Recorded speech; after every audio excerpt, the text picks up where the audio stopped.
अस्सलाम वालेकुम friends, welcome back to top smarties drama serial तेरे जाने के बाद। फरहीन ने जो हरकत की उस पे तो किसी भी मर्द का चुप रहना बनता ही नहीं। इसीलिए तो अयाज आया और खड़े खड़े फरहीन को 3 तलाक सुनाकर चला गया। माँ और भाई रोकते रहे, मगर जब मर्द इरादा कर लेता है तो किसी की सुनता और समझता भी नहीं। और इसमें तो मर्द ठीक है, बल्कि फरहीन ही गलत है। और फरहीन ने इसके बाद नाटक शुरू कर दिया, कभी बेहोश होके गिरने का तो कभी क्या कभी क्या, ऐसे शो करवाना जैसे उसको बहुत ज़्यादा दुख है। मगर हकीकत में ऐसा कुछ भी नहीं। फरहीन पहले ही चाहती थी कि अयाज उसको डिवोर्स कर दे और वो समीर से शादी कर ले। इसीलिए तो अपनी बड़ी की सारी शॉपिंग करके रखी हुई है उसने। और साथ ही साथ बात करें अगर भाई की, अशर, तो अशर बहुत ज़्यादा परेशान है अपनी बहन की वजह से, क्योंकि उसकी बहन को खड़ा खड़ा ऐसे मुंह पर तलाक देकर चला गया। मगर बहन को कौन सा फिक्र है, वो तो आराम से बैठकर टीवी देख रही है। माँ को तो इस बार बहुत गुस्सा आया और बेटी को खड़ी खड़ी सुना दी कि तुम्हें अभी अभी तलाक हुई है, तुम्हें ज़रा दुख नहीं, तुम्हें एक रत्ती बराबर दुख नहीं कि तुम्हारा घर टूटा है। कुछ तो अफसोस कर लो, कुछ तो दुख मना लो। जिस पर फरहीन का कहना था कि आप बस मेरी इद्दत ख़त्म होने दें, समीर के साथ ब्याह के इस घर से चली जाऊंगी। मुंह पर एक जोरदार थप्पड़ भी खा लिया माँ से, मगर फरहीन को समझ नहीं आई। और अशर ने तो कह दिया कि इनको कोई दुख ही नहीं है अपनी शादी टूटने का, ये तो सुकून कर रही हैं। इनको देखकर आपको लग रहा है कि इनको कोई सदमा भी है। मगर माँ सारे का सारा गुस्सा सज्जल पर उतार देती है।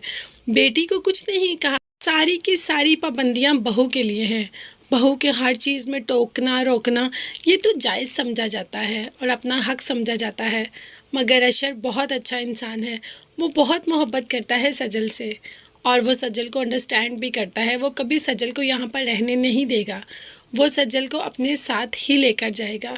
सजल के कानों में सास ने डाल दिया है कि वो इधर ही रहेगी और अशर चला जाएगा।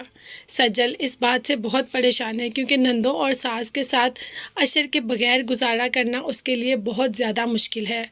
जबकि अशर ने कहा कि मैं तुम्हें साथ लेकर जाऊंगा, तो सज्जल ने कहा कि आप मुझे यहाँ छोड़ के तो नहीं जाएंगे।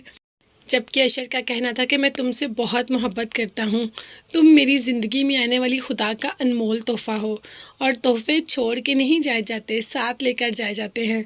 तुम ये बात दिल से निकाल दो, तुम तो मेरे साथ ही जाओगी। तो हम भी देखते हैं कैसे सजल जाती है यहाँ पर अशर के साथ। अभी तो दोनों बहुत खुश बाहर घूमने के लिए आए हैं, मगर माँ को इस बात पर भी एतराज़ होगा कि आखिर क्यों घूमने आए।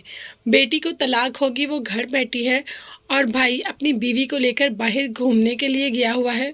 तो फ्रेंड्स, ऐसा ही हुआ। अशर की माँ जब वो आए तो बहुत ज़्यादा गुस्से में थी और सुना भी दिया अशर को कि बहन घर में तलाक लेकर बैठी है और तुम ये हरकतें कर रहे हो। जबकि अशर का कहना था कि उनके फेस से लगता है कि उनको किसी बात का दुख है, उनको तो देख के लगता है कि वो खुश है इस बात पे।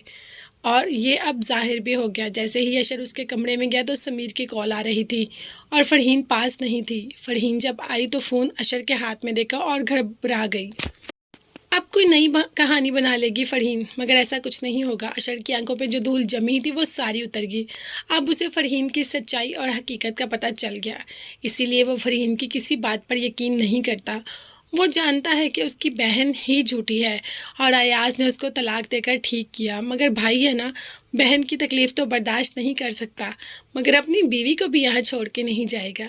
तो फ्रेंड्स, देखते हैं आने वाले एपिसोड में कि बीवी साथ जाती है या यहाँ रहती है। मगर ये सब देखने और जानने के लिए मेरे चैनल को ज़रूर सब्सक्राइब कीजिएगा। अपना बहुत ज़्यादा ख्याल रखिएगा और मुझे भी अपनी कीमती दुआ में याद रखिएगा। और हाँ, जाते जाते बेल आइकन का नोटिफिकेशन ज़रूर प्रेस कर दें ताकि मेरी हर नई आने वाली वीडियो आप तक बआसानी पहुँच सके। अपना बहुत ज़्यादा ख्याल रखिएगा। अल्लाह हाफिज़, bye bye and take care.